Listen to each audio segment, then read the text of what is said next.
কি মিলে গেল তো? কি মিলে গেল? ওই যে ওবিসি তালিকাকে কেন্দ্র করে মামলা এবং মধ্যবিত্তের ওপর হামলা।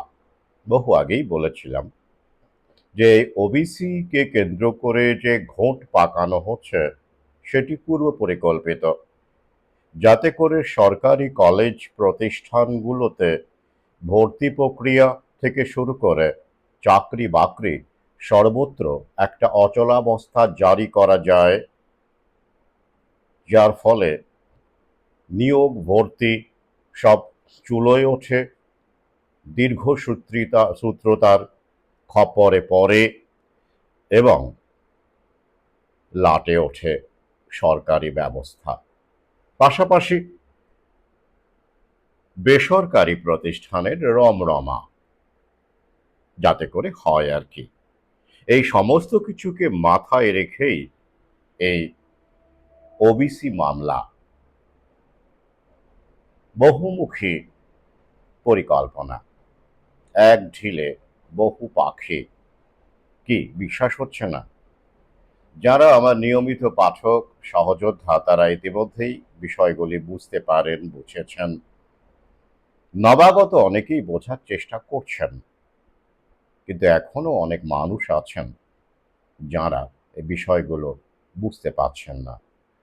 আদালতকে পবিত্র মনে করে, অনিবার্য মনে করে, ঈশ্বরের পরেই আদালত, নিরপেক্ষতার প্রতিমূর্তে ভাবমূর্তি মনে করে তারা কিন্তু এখনো অপেক্ষায় আছেন, প্রহর গুনছেন এবং ভাবছেন সব আগের মতো হয়ে যাবে।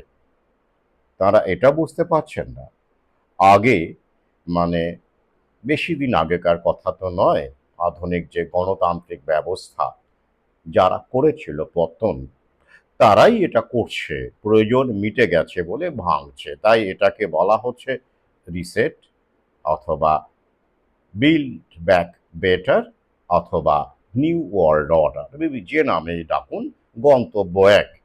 আসুন আগে এই ভিডিওর বিষয় এতক্ষণে বুঝে গেছেন। ওবিসি মামলা, মধ্যবিত্তের ওপর হামলা। কেন?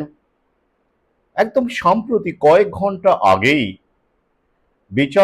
হাইকোর্টের বিচারপতি কৌশিক চন্দা একটি পর্যবেক্ষণ রেখেছেন, রায় দিয়েছেন। তাতে করে তিনি কি বলছেন? তিনি বলছেন যে 2009 সালের যে তালিকা ছিল ওবিসি, সেখানে মার্জনা করবেন, সেখানে 66টি সম্প্রদায় অন্তর্ভুক্ত ছিল। তাদের জন্য 7% সংরক্ষণ ছিল। সেই প্যারামিটার অনুযায়ী এবার সরকারি ক্ষেত্রে নিয়োগ হবে এবং সরকারি শিক্ষা প্রতিষ্ঠানে ভর্তি, যেটা যেভাবে সংরক্ষণ নীতি মেনে চলা হয় ওবিসির ক্ষেত্রে, ওবিসি নিয়েই তো গন্ডগোল, সেটা এই 2009 সালের পর্যন্ত যে নিয়ম ছিল সেটার উপর ভিত্তি করেই হবে। বেশ, তো এবার যেটা সমস্যাটা কোথায়? সমস্যাটা হচ্ছে 2010 সালে বামফ্রন্ট সরকার চলে যাওয়ার আগে, মানে 2011 সালে, খেয়াল করুন এগুলো পরিকল্পিত, মানে ওরা একটা করে রেখে যায় রিলে রেসের মশালের মতো। আমরা ভাবি যে সব রাজনৈতিক দল আলাদা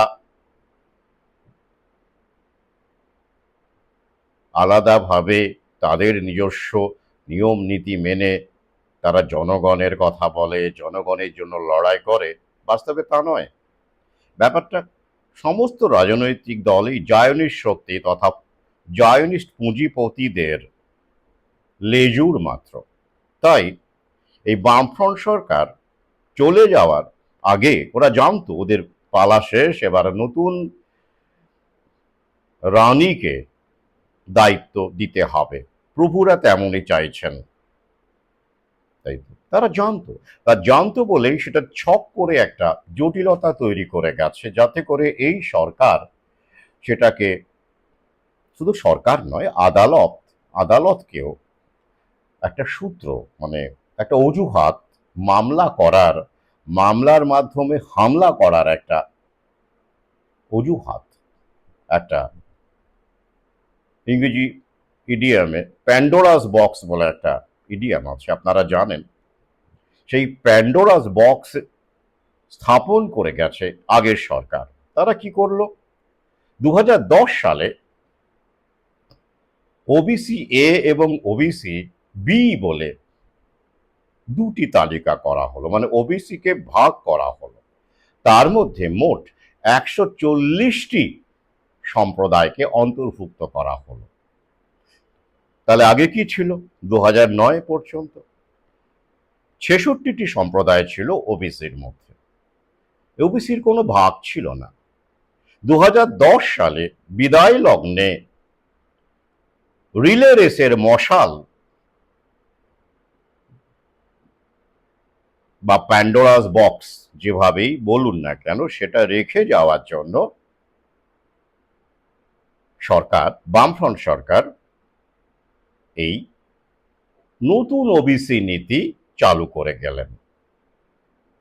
তারপরে ওবিসি সার্টিফিকেট দেওয়া হলো ওই নীতি মেনে, নতুন নীতি মেনে। ওবিসি এ, ওবিসি বি, বলাই বাহুল্য সেই সার্ভে বলুন, সেই সম্প্রদায়ের বিভিন্ন রকমের তড়িঘড়ি করা, তো স্বাভাবিকভাবেই সেখানে অনেক লুপ হোলস থাকবে। এটাও ইচ্ছে করেই করা, যাতে করে পরবর্তী সরকার তাদের ওই যে রিলে মশালটা, তারা এটাকে কাজে লাগাবে, আখের গোছাবে, বিভিন্ন রকমের সার্টিফিকেট ইস্যু হবে, পয়সা করে দিয়ে এর একটা রাস্তা খুলে দিয়ে গেল পূর্বতন সরকার। এটা আন্ডারস্ট্যান্ডিং।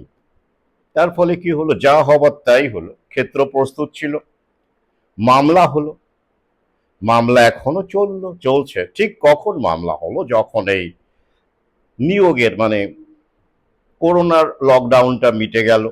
আগে কিন্তু মামলাটা হয়নি, লকডাউনটা মিটে গেল, প্যানিকের প্রভাবটা কাটলো, আবার পরিস্থিতি স্বাভাবিক হতে শুরু করলো, লোকজনের ভয় কেটে গেল, যুবক যুবতীরা চাকরির সন্ধান করলো, স্টে হোম স্টে সেফ করে তারা আর থাকতে চাইলো না, অনেক হয়েছে, এবার রুজি রুটি চাই। পড়াশোনা আবার শুরু হয়ে গেল, মধ্যবিত্তের পড়াশোনা। অবশ্যই, কারণ এইগুলো দিয়ে, এই সব যেগুলো ঘটছে, ওবিসি বলুন, এই যে শিক্ষা প্রতিষ্ঠান, সরকারি শিক্ষা প্রতিষ্ঠানে ভর্তি বন্ধ, সরকারি ক্ষেত্রে নিয়োগ বন্ধ, এগুলোর শিকার করা হচ্ছে মূলত মধ্যবিত্ত, মূলত একদম নিম্ন শ্রেণীর খেটে খাওয়া মানুষের একটা অংশ। সেখানেও তো শিক্ষার আলো ঢুকেছে, অবশ্যই সেখানে তারা আছে, কিন্তু মূলত মধ্যবিত্ত এবং নিম্ন মধ্যবিত্ত এর শিকার হবে। আমি বহু আগেই লিখেছিলাম যে নতুন বিশ্ব ব্যবস্থায় অন্যতম এজেন্ডা মধ্যবিত্তের বিনাশ। শুধু টপ থাকবে আর বটম থাকবে, টপের অনুগ্রহে বটমকে বাঁচতে হবে, অর্থাৎ ভাতা। তো এইবার কি হলো? এই যে সূত্রটা রেখে গিয়েছিল বামফ্রন্ট সরকার, বিচারপতি কৌশিক চান্দা তিনি পরিষ্কার জানিয়ে দিলেন, এবং জানেন নিশ্চয়ই, এই কারণেই জয়েন্ট এন্ট্রান্সের ফল এখনো বেরোয়নি, ঝুলে আছে। সরকারি কলেজে যে আন্ডার গ্র্যাজুয়েট অ্যাডমিশন, অর্থাৎ উচ্চ মাধ্যমিক পরীক্ষা মে মাসে শেষ হয়েছে, এখনো ভর্তি প্রক্রিয়া শুরু করা যায়নি, কারণ ওই যে মেরিট লিস্ট তৈরি করা যায়নি, মানে স্বাভাবিকভাবে সংরক্ষণ যেহেতু আছে সরকারি ক্ষেত্রে, সেটা কিন্তু মেনে চলতে হবে, আর ওটা নিয়ে যখন মামলা চলছে, অতএব সেটা করা যাবে না। সুন্দর যুক্তি, শিক্ষিত মানুষের যুক্তি, শিক্ষিত ভদ্রলোক শ্রেণীর জন্য যুক্তি, ও সবাই মেনে নিয়েছে, শিরোধার্য। এটা যে প্ল্যানফুলি করা হচ্ছে কারো মাথায় কিন্তু এখনো নেই। কি হলো এর মধ্যে? সুপ্রিম কোর্ট কিছুদিন আগেই স্টে দিয়েছিল, স্টে দিয়ে বলেছিল যে না, নতুন যে সিস্টেম সেই অনুসারেই হতে পারে। স্টে, ওটা কিন্তু কৌশলটা বুঝুন, স্টে দেওয়া হয়েছিল, নিষ্পত্তি হয়নি। তো অর্থাৎ নতুন যে তালিকা 2010-এর সেই অনুসারেই হোক, কিন্তু এই যে হাইকোর্ট আবার কি খেলা বুঝতে পারছেন তো, হাইকোর্ট আবার বলছে যে না, এটা তো আমি আমি অনেক আগেই বলেছিলাম, কেন এটা লাগু করা হলো না। তো সুপ্রিম কোর্ট বলেছে, স্টে দিয়েছে, তা সত্ত্বেও যেহেতু স্টে দিয়েছে, মানে ডিসমিস হয়নি, অর্থাৎ মামলাটা এখনো লাইভ আছে, মানে জীবিত, মরে যায়নি, ডেড নয়। অতএব চলতেই পারে খেলাধুলা। তো বিচারপতি কৌশিক চান্দার বেঞ্চ জানিয়ে দিলেন যে 2010 এর যে নিয়ম সেটা চলবে না। ওবিসি এ বি নয়, ওবিসি শুধু ওবিসি, তার উপরে যেটা ছিল 66টি সম্প্রদায় এবং 7% রিজার্ভেশন, সেইভাবে 15 দিনের মধ্যে জয়েন্টের রেজাল্ট বের করতে হবে এবং তারপরে বাকি সব। কি বুঝলেন? ব্যাপারটা এখানেই থেমে গেল? না, থামলো না। মামলাটা আবার সুপ্রিম কোর্টেও বিচারাধীন। এই যে কৌশিক চাঁদের রায় তিনি দিলেন, সেটা কি রাজ্য সরকার মেনে নেবে? নিশ্চয়ই মেনে নেবে না। আর অনেক সমস্যা, কারণ 2010-এর পরে এটার এই রায়ের মানেটা কি দাঁড়ালো, 2010 থেকে যত ওবিসি সার্টিফিকেট সব এ অথবা বি ক্যাটাগরিতেই তো পাওয়া হয়েছে, সবগুলো কিন্তু বেনজলে ভেসে যাবে, তাই তো? একটা চরম সমস্যা, বটলনেক বলতে পারেন। তো এই অবস্থাতে দাঁড়িয়ে বহু ক্যান্ডিডেট, চাকুরি প্রার্থী, তারা বিক্ষোভ করবেন, তারা এটা মানতে চাইবেন না, তারা পাল্টা মামলা করবেন। আইনজীবীরাও তৈরি ঘোলা জলে মাছ ধরবার জন্য, রাজনৈতিক দলও তৈরি। চরম একটা নৈরাজ্যের সম্ভাবনা কিন্তু রয়ে গেল। তো এই যে ডামাডোল চলছে, যেটা বহু আগেই আমি বলেছিলাম, এটা সুপরিকল্পিত, যেটা আগের সরকার এই উদ্দেশ্যেই করে দিয়ে গেছে, এই সরকার তা কাজে লাগাচ্ছে মাত্র। তো এর ফলে কি হচ্ছে দেখুন, হায়ার সেকেন্ডারির পরীক্ষা মে মাসে হয়েছে, এখনো ভর্তি হলো না। একটা ইউনিফাইড পোর্টালে এই 5,80,000 মতো নাকি অ্যাপ্লাই হয়েছে, অ্যাপ্লিকেশন পড়েছে, তারা হতাশ হয়ে যাচ্ছে। অনেকেই যাদের সামর্থ্য আছে তারা প্রাইভেট কলেজে ভর্তি হয়েছে, যাদের ট্যাঁকের জোর আছে, অর্থাৎ টাকার জোর, অনেক ট্যাঁকের জোর। জয়েন্ট এন্ট্রান্সের ক্ষেত্রেও একই ব্যাপার, যাদের ট্যাঁকের জোর আছে তারা প্রাইভেট কলেজে ভর্তি হয়ে গেছে, অন্যান্য পরীক্ষাও তারা, সর্বভারতীয় পরীক্ষাও তারা দিয়েছেন। অনেকেই এমন আছেন জয়েন্টও দিয়েছেন, অন্য পরীক্ষাও দিয়েছেন। আর প্রাইভেট কলেজে, প্রাইভেট ইঞ্জিনিয়ারিং কলেজে, মেডিকেল কলেজে ভর্তি হতে গেলে পরীক্ষার মাহাত্ম্য কতটুকু সেটাও আপনারা জানেন, কতটুকু দরকার পরীক্ষা। ট্যাঙ্কের জোর থাকলেই যথেষ্ট। ইন হাউস টেস্টের ব্যবস্থা থাকে, ওরা ওইটা পেলেই সব ম্যানেজ হয়ে যায়, তাও আপনারা জানেন।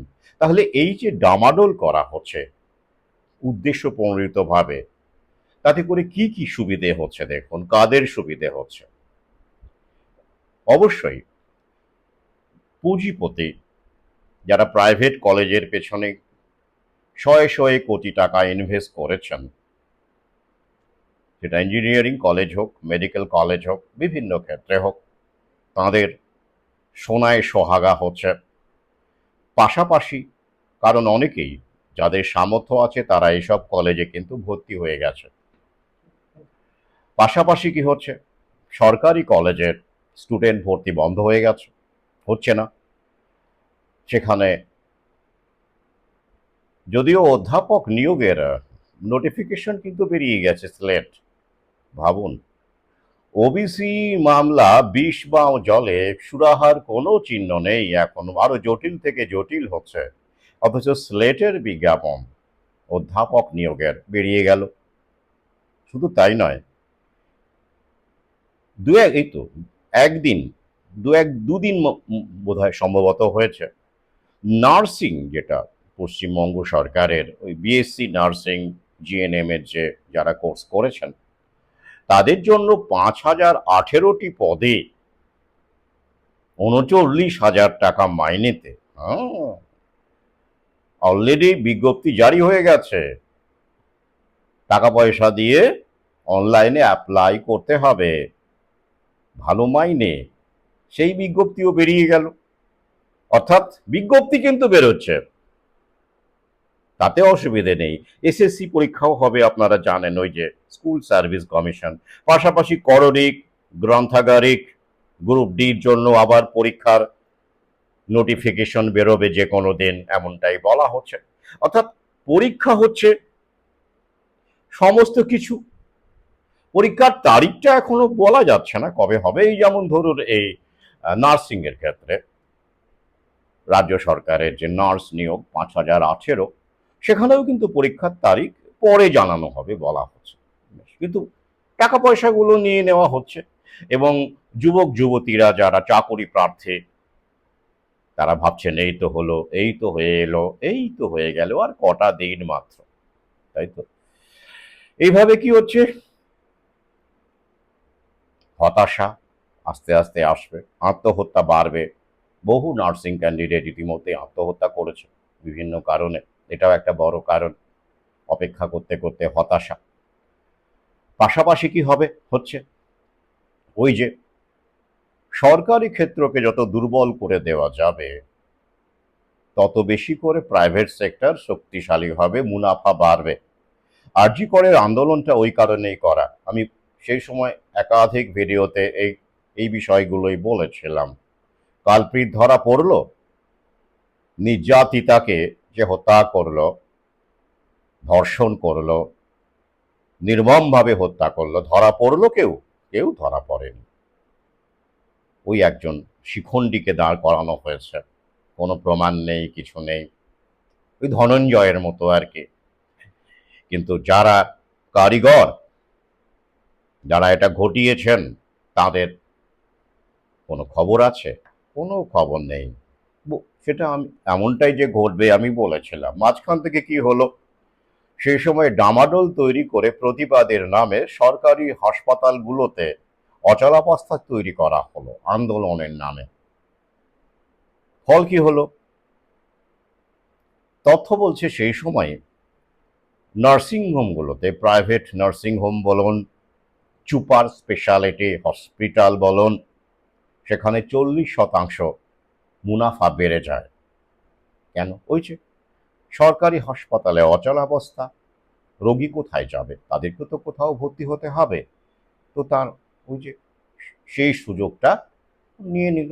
একই রকমভাবে এই শিক্ষাক্ষেত্রে বলুন, নিয়োগের ক্ষেত্রে বলুন, সরকারি ক্ষেত্রে এই অচলাবস্থা তৈরি করা হচ্ছে, যার সুফল প্রাইভেট সেক্টর পাচ্ছে এবং সরকারি ব্যবস্থাকে তুলে দেওয়ার দিকে আরো কয়েক ধাপ এগিয়ে যাওয়া যাচ্ছে। আগে হ্যাঁ পড়ছিলাম, অনেকেই তো পরিচিত আছে, খবরেও জানা যায়, অনেকে স্বপ্ন দেখছেন যে যাদবপুরে পড়ব, খড়গপুরে পড়ব বিটেক, তাই তো, মানে বেঙ্গল, সরি, শিবপুরে পড়ব বিটেক। তো এইরকম যে কলেজগুলো রয়েছে, সরকারি কলেজ কিন্তু নামি কলেজ, যাদবপুরের মতো কলেজ যেখানে অনেকেই স্বপ্ন দেখেন, প্রেসিডেন্সির মতো কলেজ, ওখানে অনেকেই স্বপ্ন দেখেন। তো সেই সব কলেজগুলো সরকারি। তো সুতরাং সেখানে ওবিসি নীতি, রিজার্ভেশন নীতি মানতেই হবে। আর যেহেতু এটা নিয়ে ডামাডোল তৈরি হচ্ছে, তো চলছে এখনো, তাই ভর্তির কোনো গল্পই নেই। এবার এমন একটা পরিস্থিতি, সময় তো এগিয়ে যাচ্ছে, হাতে কতটুকু সময় আছে? ভর্তি হতে কতদিন পরে তারা ভর্তি হতে পারবে, কতদিন পরে তারা ক্লাস করতে পারবে? এখনো যদি ভর্তি হয়, মানে কাল থেকেই, কাল তো হবে না, রবিবার, ধরুন সোমবার থেকেই যদি ভর্তি প্রক্রিয়া শুরু হয়, ক্লাস শুরু হতে হতে সেপ্টেম্বর গড়িয়ে যাবে, সেপ্টেম্বরের মাঝামাঝি গড়িয়ে যাবে। কমাস চলে গেল হাতে। হাতে কত মাস থাকবে সেমিস্টারের জন্য, পরীক্ষার জন্য, পড়াশোনার জন্য? উত্তরটা আপনাদের জানা। তাহলে ওই দিক থেকেও সর্বনাশ করা হচ্ছে সরকারি ক্ষেত্রগুলোকে। সরকারি কলেজের পড়ুয়াগুলোকে ডিসকারেজ করা হচ্ছে প্ল্যানফুলি, যাতে করে সরকারি ক্ষেত্রকে খুব তাড়াতাড়ি 2030-এর মধ্যেই লাটে তুলে দেওয়া যায়, দ্য পিপিপি মডেল কার্যকরী করা যায়। এটাই তো উদ্দেশ্য। আর এই কারণেই দেখবেন প্রাইভেট কলেজে কিন্তু কোথাও রিজার্ভেশন নীতি মানা হয় না। এটা প্ল্যানফুলি করা হয়েছে, মানা হয় না। অর্থাৎ এসসি এসটি ওবিসির গল্প সেখানে নেই। টাকা ফেলুন, ভর্তি হন। আর নামমাত্র কিছু পরীক্ষা টরীক্ষার ব্যাপার আছে। আপনারা তো জানেন যে নিট নিয়ে আমি আলোচনা করেছি, কত লক্ষকে পাশ করানো হয় আর কি। ঠিক আছে, তাহলে এটা কেন করা হলো? সরকারি ক্ষেত্রে শুধু ওবিসি থাকবে, এসটি এসটি থাকবে, বেসরকারি ক্ষেত্রে কেন থাকবে না? থাকবে না, ওটা তো লাভের জন্য করা, ওটা তো মুনাফার জন্য করা, কেন থাকবে? নেই। যদিও বিভিন্ন সংগঠন, বিভিন্ন বিবেকবান ব্যক্তি, বুদ্ধিজীবী বিভিন্ন আবেদনে তাদের রিপোর্টিংয়ে, তাদের লেখালেখিতে আহ্বান জানিয়েছেন যে প্রাইভেট প্রতিষ্ঠানগুলোতেও এটা করা হোক, লাগু করা হোক, রিজার্ভেশন লাগু করা হোক, কিন্তু তাতে কেউ কর্ণপাত করেনি। করবেই বা কেন? প্রশ্নই আসে না। এটা তো বিশেষ উদ্দেশ্য নিয়ে সরকারি ক্ষেত্রে করা হয়েছিল, সেটা প্রাইভেট কলেজ মানবে কেন? প্রাইভেট বিশ্ববিদ্যালয় মানবে কেন? মানবে না। তাই সেখানে যেহেতু এসব নেই, তাই আপনার ট্যাগে টাকা থাকলেই আপনি সেখানে ভর্তি হতে পারেন। তাই এই যে চরম অচলাবস্থা চলছে সরকারি কলেজগুলোতে, ভর্তি নেই, জয়েন্ট এন্ট্রান্সের রেজাল্টের কোনো খবর নেই, 15 দিন সময় দেওয়া হয়েছে বের করার, তারপরেও কি মিটবে? সুপ্রিম কোর্ট আছে, আরও উকিল আছে, আরও মামলা আছে, তো চলতেই থাকবে। তাহলে কি হবে?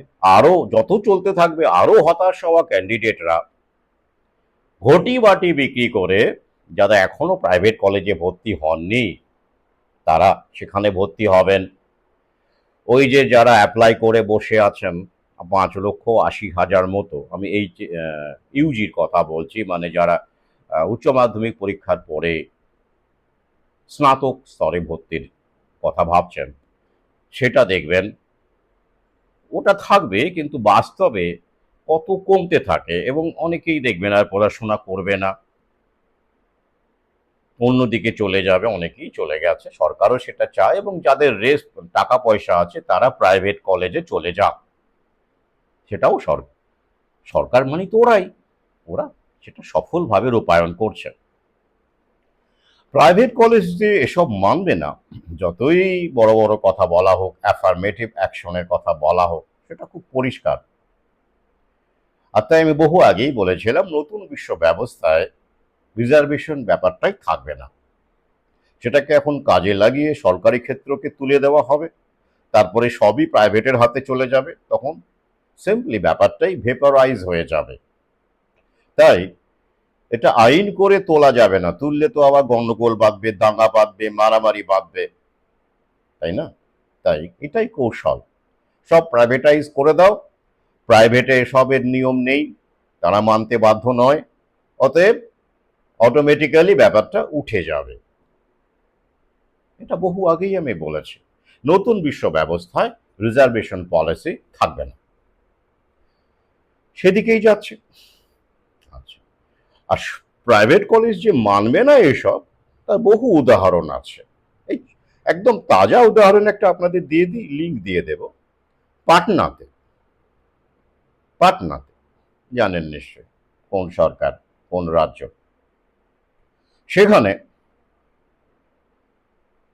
সরকার একটা চিঠি করেছিল প্রাইভেট প্রতিষ্ঠানগুলোতে, মেডিকেল এমবিবিএস যেখানে পড়ানো হয়, সেখানে কি বলা ছিল যে এই মেডিকেল কলেজগুলোতে, প্রাইভেট মেডিকেল কলেজগুলোতে 50%, মানে 50% সিট সরকারি ক্ষেত্রে যে ফি স্ট্রাকচার সেমিস্টার ওয়াইজ, সেইটা মেনটেন করে ভর্তি করতে হবে। অর্থাৎ সরকারি কলেজে যে রেটে এমবিবিএস পড়া যায়, যে ফিতে এমবিবিএস পড়া যায়, ঠিক প্রাইভেট কলেজে 50% সিট সেই অনুযায়ী করতে হবে। বাকি 50% সিট তারা তাদের ফিস স্ট্রাকচার কন্টিনিউ করতে পারে, মানে তাদের মতো করে। কি হলো, ভাবলে মেনে নিল? একদমই না, তারা আদালতে গেল যে এটা কেন আমরা মানবো। স্বাভাবিক, তারা তো মুনাফার জন্য খুলেছেন, সমাজ সেবার জন্য খুলেছেন নাকি? হ্যাঁ, হুম। আদালত কোন দিকে গেল? মহামান্য আদালত, আদালত সরকারের এই যে চিঠি নির্দেশ তাতে স্টে দিয়ে দিল, বলল না।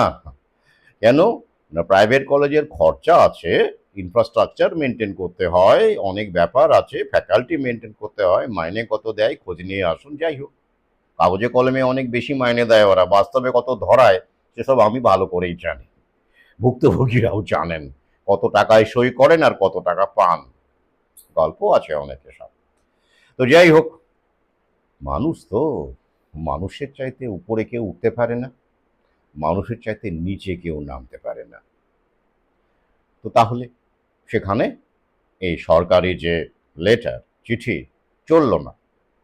এই প্রাইভেট কলেজগুলো তাদের মর্জি, তাদের যে কোর্স ফি এমবিবিএস এ সেইভাবেই ভর্তি করছে। তাহলে তাহলে যদি এই পরিস্থিতি হয়, তাহলে রিজার্ভেশন নীতি তারা মানবে কেন? রিজার্ভেশন নীতি মানতে গেলে তো এসসি এসটি এইগুলো পুরোটাই মানতে হবে, ওবিসি মানতে হবে। সেখানে পয়সা কড়ির ব্যাপারটা ব্যাকগ্রাউন্ডে চলে যাবে না? এইবার ধরুন এসসি এসটি নীতি মেনে, রিজার্ভেশন নীতি মেনে ওরা একটা মেরিট লিস্ট বের করলো, কোনো একটি প্রাইভেট কলেজের কথা ধরুন। এবার সেই মেরিট লিস্টে দেখা গেল যে এসসি এসটি ক্যান্ডিডেটের 90%ই টাকা নেই, ভর্তি হতে পারলো না। কারণ টাকাটা তো দিতে, অথবা তাদের জন্য কোর্স ফি মকুব করতে হবে, একটা মিনিমাম কোর্স ফি বা স্কলারশিপ চালু করতে হবে, মাইনরিটি স্কলারশিপ। তাতে করে তো এই প্রাইভেট প্রতিষ্ঠানগুলোর লস, মুনাফাবাজি শেষ। তাহলে ওরা ওটা করবে না, পরিষ্কার, কোনোদিনই এটা হবে না। এগুলো বহু রাজনৈতিক দল গিমিকের মতো করে বলে যে আমরা এটা করব, অমুক করব, তমুক করব, করা যায় না। তো সাম্প্রতিক বিহারের পাটনার ঘটনাটি আমি জানিয়েই দিলাম, লিঙ্কে পড়ে নেবেন। তাহলে আদালত কোন দিকে যাচ্ছে সেটাও বুঝতে পারছেন। আদালত প্রাইভেট কলেজের পক্ষেই রায় দিচ্ছে, একদম পরিষ্কার। আদালত কাদের? ধনঞ্জয়দের, সঞ্জয়দের? না, আদালত কাদের সেটা আপনারা জানেন। তাহলে এই যে একটা পরিস্থিতি, তাতে করে খেয়াল করে দেখুন, এই যে ডামাডোল, তার শিকার কারা হচ্ছে? মধ্যবিত্ত এবং নিম্ন মধ্যবিত্ত। জয়েন্ট এন্ট্রান্স দিয়ে সরকারি কলেজে পড়ার স্বপ্ন কারা দেখে? ছুতোর, ফুচকাওয়ালা, মুচি, হ্যাঁ এখন দেখছে, কিন্তু কত শতাংশ সেই পর্যন্ত পৌঁছচ্ছে? কম। কিন্তু যাদের বাবা মা ইতিমধ্যেই ডাক্তার বা চিকিৎসক, সরি একই ব্যাপার, অথবা অধ্যাপক, শিক্ষক, মানে মধ্যবিত্ত পরিবার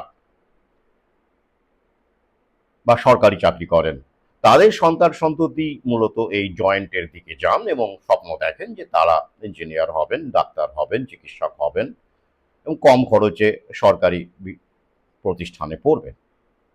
অনেকের তো এত টাকা নেই, বেশিরভাগেরই তো নেই, নেই, সেটা ডামাডোল।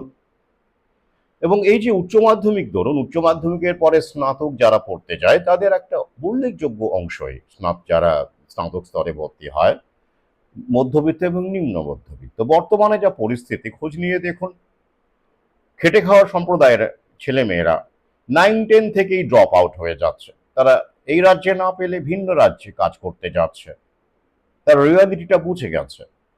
তারা শিক্ষিত দাদা দিদিদেরকে দেখছে, তাদের পরিস্থিতি দেখতে পাচ্ছে।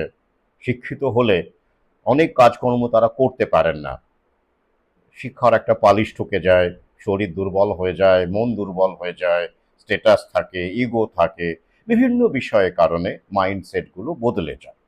তো সেটাও তারা ভালোভাবে ফিল করেন, নিজেরাও ফিল করছেন।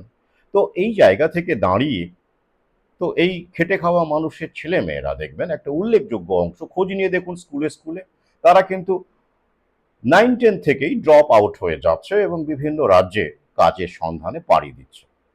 তারা টিকে থাকছে। অন্তত টিকে থাকার লড়াইটা তারা করছে আগে থেকে। বাকিরা যারা এখনো বসে আছে,